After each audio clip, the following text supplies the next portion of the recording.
Hello students, स्वागत है आपका आपके अपने YouTube channel AV maths academy में। आज हम स्टार्ट करने जा रहे हैं क्लास 8 का चैप्टर नंबर 16 रिप्रेजेंटिंग 2D इन 3D। ठीक है ना। आज हम सीखेंगे इस एक्सरसाइज का बेसिक कि 2D फिगर किसे कहते हैं, 3D फिगर किसे कहते हैं, और आफ्टर दैट हम इसकी एक्सरसाइज 16.1 को कंप्लीट करेंगे। चलिए तो स्टार्ट करते हैं।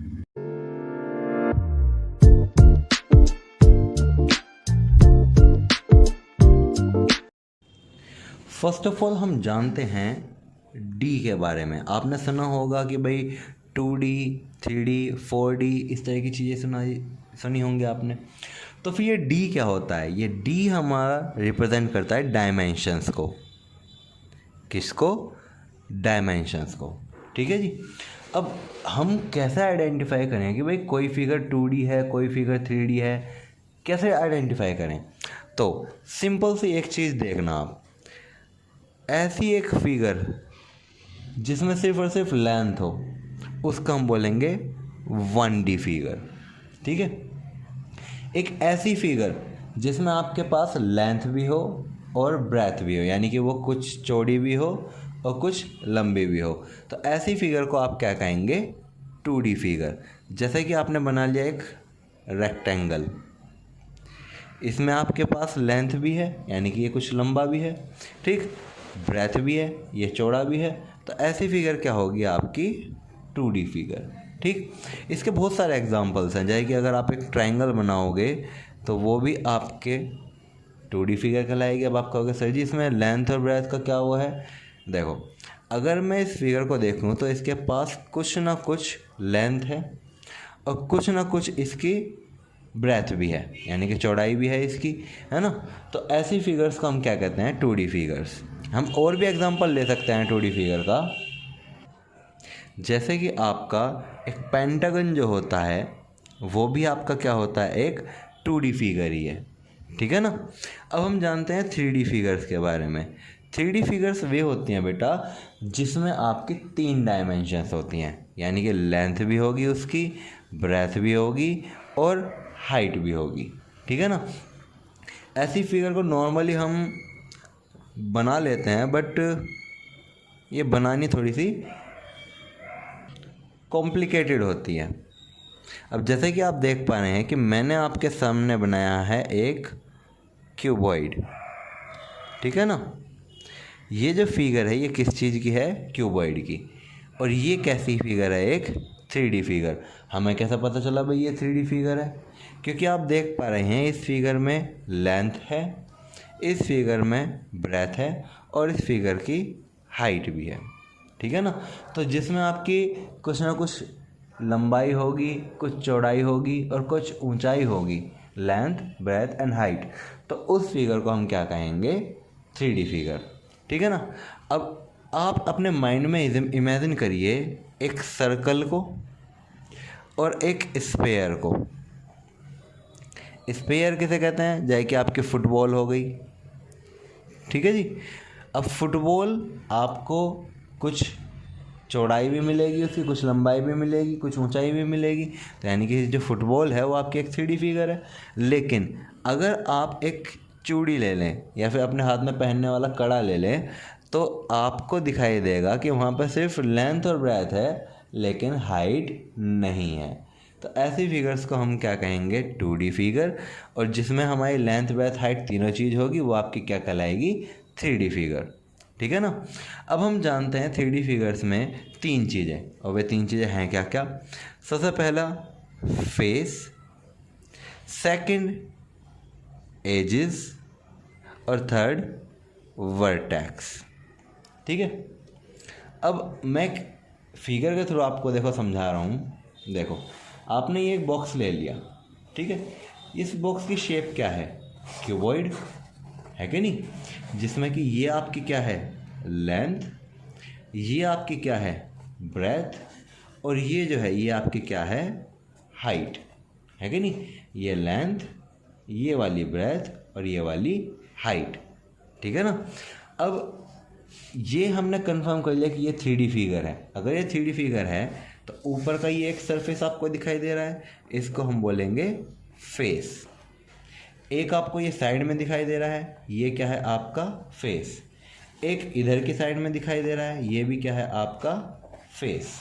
ठीक है, एक ऊपर वाले फेस के नीचे होगा, ये भी क्या होगा आपका फेस। ठीक है, एक ये वाली साइड है, ये भी आपकी क्या है फेस। एक ये वाली है इसके अपोजिट में, ये भी क्या है आपका फेस। यानी कि क्यूबॉइड में कितने फेस हुए, एक ऊपर एक नीचे, एक राइट एक लेफ्ट, एक फ्रंट एक बैक, यानी कि टोटल आपके 6 तो फेसेस हो गए एक क्यूबॉइड में। अब हमें जानना है एजेस कितनी है। अब एजेस की मैं अगर बात करूँ, क्या ये एक एज है, बिल्कुल है। ये है, हाँ जी है।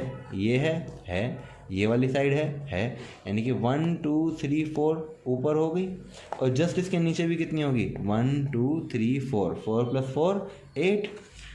फिर ये हाइट है, ये हाइट है, इधर की हाइट है और इधर की हाइट है, तो यानी कि आपके 4 हाइट हो गई। तो एजिस यानी कि कितने आपके किनारे हो गए, टोटल 12। ठीक है ना। फिर बात आती है वर्टेक्स की। वर्टेक्स को हम कॉर्नर भी कह सकते हैं कि कितने कॉर्नर है फिगर में। अगर आप देखेंगे, एक कॉर्नर ये वाला है, दूसरा कॉर्नर ये, तीसरा ये, चौथा ये, 4 कॉर्नर तो ऊपर हो गए, और 1 2 3 4 कॉर्नर ही आपके नीचे हो गए। ठीक है ना। तो आपको फेसेस, एजेस और वर्टेक्स ये समझ में आया। अब जब हमने ये समझ लिया कि हम फेसेस किसे कहते हैं, एजेस किसे कहते हैं, वर्टेक्स किसे कहते हैं, तो इसके बाद हम सीखते हैं एक फॉर्मूला। आपके एक मैथमेटिशियन थे जिनका नाम था यूलर। यूलर्स ने अपना एक फॉर्मूला दिया है जो कि है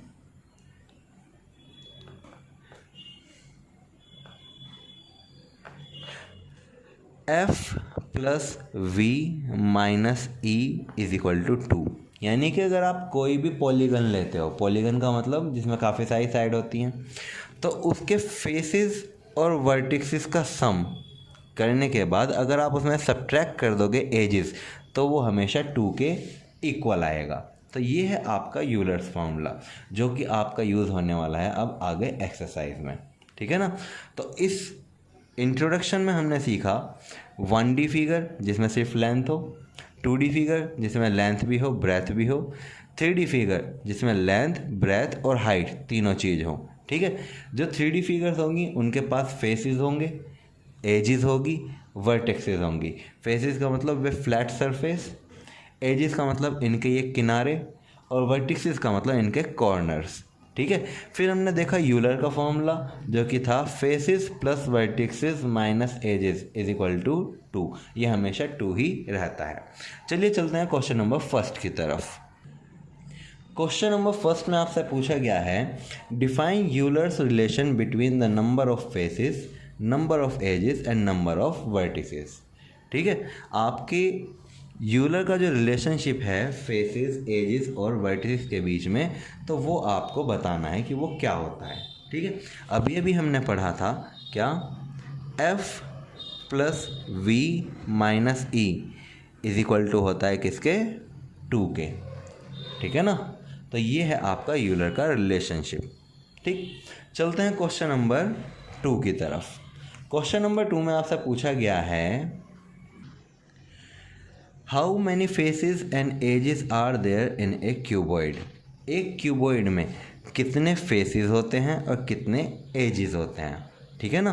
तो हमने अभी देखा था एक क्यूबॉइड की हेल्प से कि आपके क्यूबॉइड में फेसेस कितने थे, 6, और एजेस कितनी थी, 12। ठीक है।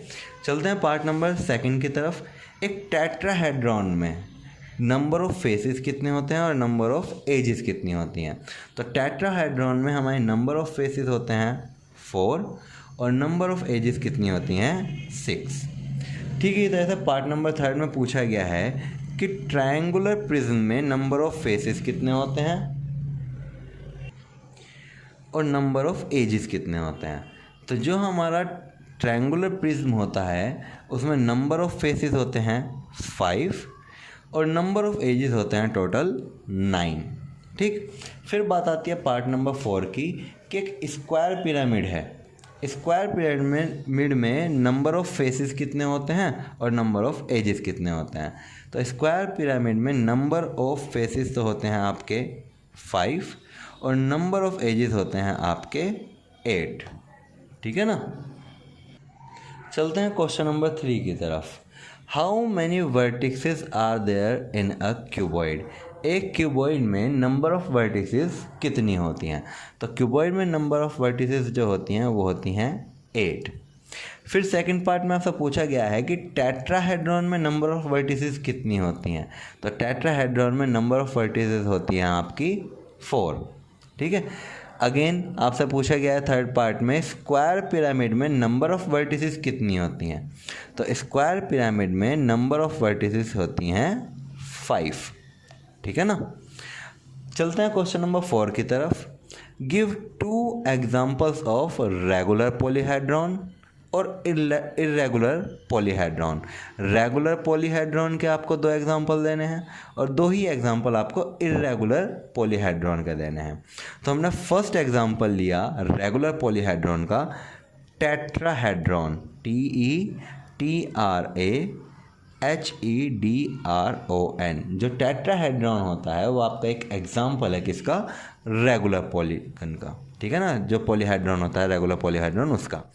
सेकंड एग्जांपल है हमारा क्यूबॉइड। जो क्यूबॉइड होता है वो भी आपका क्या कहलाता है, एक रेगुलर पॉलीहेड्रॉन। तो इर्रेगुलर कौन से होते हैं। इर्रेगुलर आपका होता है ट्राइएंगुलर प्रिज्म। जो आपका ट्राइएंगुलर प्रिज्म है वो आपका क्या है, एक इर्रेगुलर पॉलीहेड्रॉन है। ठीक है।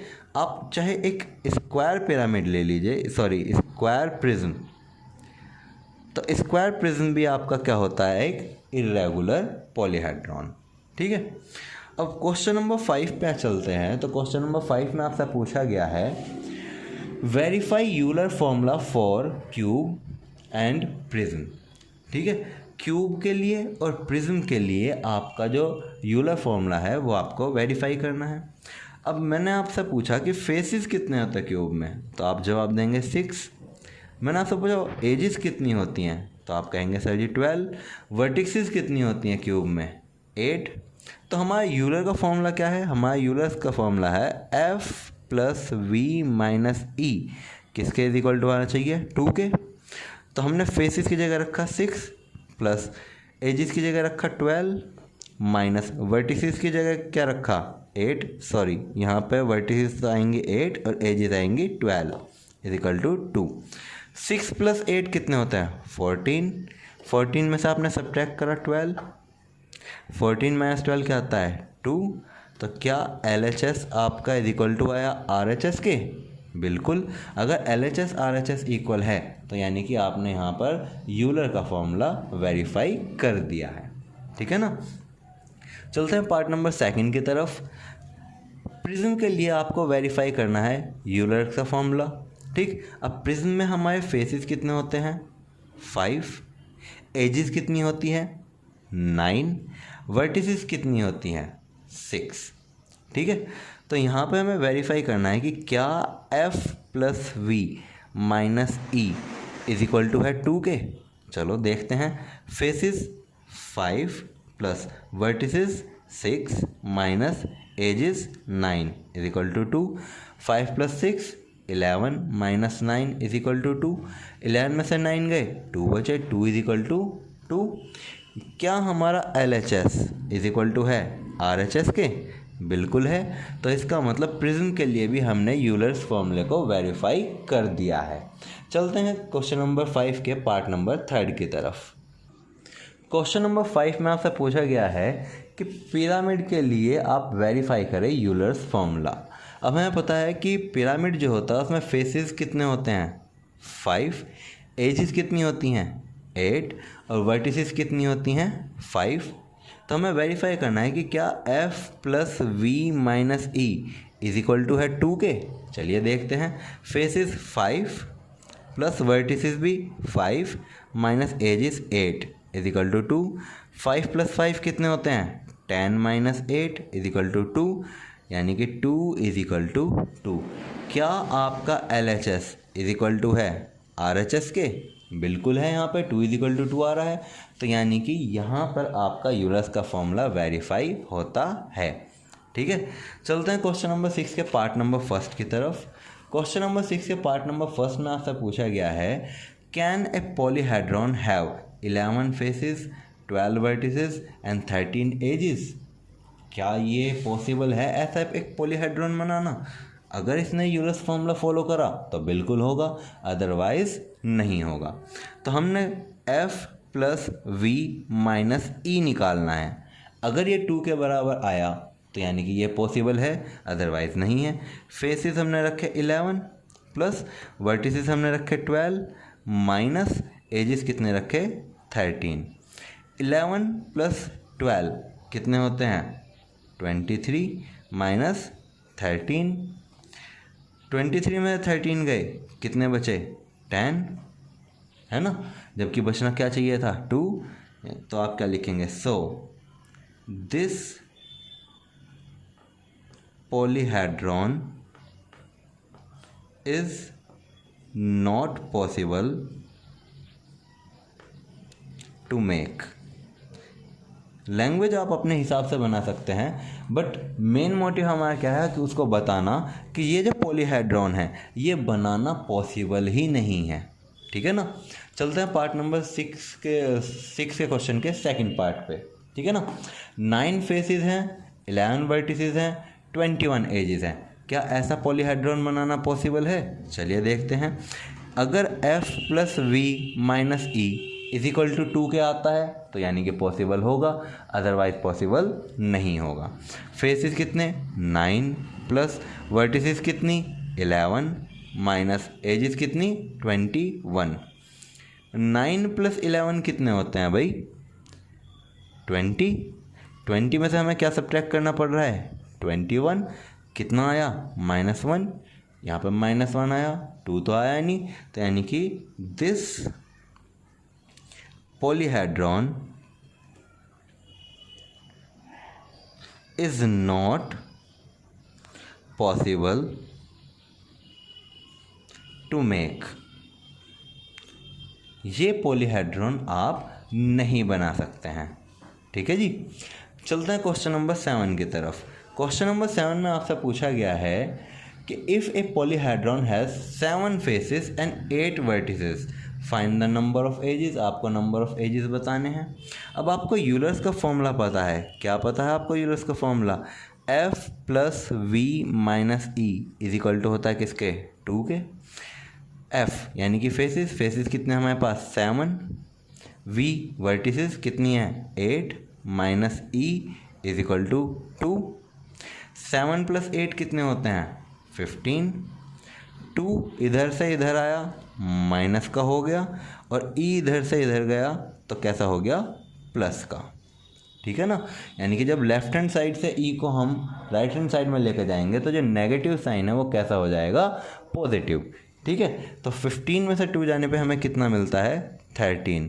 तो इसका मतलब जो हमारी एजेस हैं वे कितनी हैं 13। ठीक है, चलते हैं क्वेश्चन नंबर 8 की तरफ। क्वेश्चन नंबर 8 में आपसे पूछा गया है कि using Euler's formula complete the following table. आपको जो टेबल दी गई है उसको आपको कंप्लीट करना है। तो जैसे हमने क्वेश्चन नंबर 7 में करा है बिल्कुल सेम उसी तरीके से करेंगे क्वेश्चन नंबर 8। फेसेस 14 है, वर्टिसेस 24 है, एजेस निकालनी है। तो according to Euler's formula F plus V minus E किसके इज इक्वल टू होना चाहिए 2 के। Faces 14 plus vertices 24 minus E is equal to है 2 के। ठीक है, 14 प्लस 24 कितने होते हैं 38। माइनस के E को हम राइट हैंड साइड में लेके गए तो ये प्लस हो गया, और 2 को लेफ्ट हैंड साइड में लेके आए तो ये सब्ट्रैक्ट हो गया। 38 में से 2 जाने पे कितने बचते हैं 36। तो यानी कि इस पॉलीहेड्रॉन की हमारी एजेस कितनी है 36। ठीक है ना, चलते हैं पार्ट नंबर 2 की तरफ। पार्ट नंबर 2 में आपसे कहा गया है कि अगर आपके पास फेसेस 6 हैं, वर्टिसेस पता नहीं है और एजेस हैं 12, तो बताओ वर्टिसेस कैसे निकालोगे। सिमिलर वही फॉर्मूला है F plus V minus E is equal to 2 आना चाहिए। फेसिस कितने हैं 6, वर्टिसेस पता नहीं है, एजेस कितने हैं 12, तो माइनस करा आपने 12 इज इक्वल टू आना चाहिए 2 के। 6 में से 12 सब्ट्रैक्ट हुए तो v minus 6 is equal to 2, v is equal to minus 6, right hand side में जाने पे कैसे हो जाएंगे पॉजिटिव, तो यानी कि 2 प्लस 6, वर्टिसेस 2 प्लस 6 कितनी आई आपकी 8, यानी कि ये जो पॉलीहेड्रॉन है इसकी वर्टिसेस हैं 8। देखते हैं आप पार्ट नंबर 3। फेसिस आपको दिए गए 7, वर्टिसेस आपको पता नहीं है और एजेस हैं 12। अगेन आप यूलर्स फॉर्मूला लगाएंगे f plus V minus E is equal to 2। Faces आपने रखी 7, वर्टिसेस आपको पता ही नहीं है, माइनस 12 इज इक्वल टू 2। 7 में से सब्ट्रैक्ट हुए 12 तो आपको मिला v minus 5 is equal to 2। Minus 5 right hand side में जाएगा कैसे हो जाएंगे प्लस, यानी कि 2 प्लस 5 वर्टिसेस आपको कितना देगा 7, यानी कि थर्ड पार्ट का आंसर है आपका 7। चलते हैं पार्ट नंबर 4 की तरफ। फेसिस हमें पता नहीं है, वर्टिसेस हमें दे रखे हैं 5, एजेस हमें दे रखे हैं 8। फेसिस निकालने हैं तो सिमिलरली आप यही फॉर्मूला लगाएंगे f plus V minus E is equal to 2। अब फेसिस हमें पता नहीं, वर्टिसेस कितने हैं 5 और सब्ट्रैक्ट करें एजेस 8 इज इक्वल टू 2 आने चाहिए। तो f 5 में से सब्ट्रैक्ट हुए 8, आपको मिला minus 3 is equal to 2। f is equal to 2 minus 3 right hand side जाने पे कैसे हो जाएंगे प्लस के, तो 2 प्लस 3 कितने होते हैं 5, यानी कि आपके फेसिस कितने हुए इस फिगर के लिए 5। आई होप कि आपके इस एक्सरसाइज से रिलेटेड जितने भी डाउट्स हैं वे सभी क्लियर हुए होंगे। इसी तरह के मैथ्स रिलेटेड वीडियो को देखने के लिए प्लीज़ चैनल को सब्सक्राइब करें, वीडियो को लाइक करें और बेल आइकन को ज़रूर दबाएं।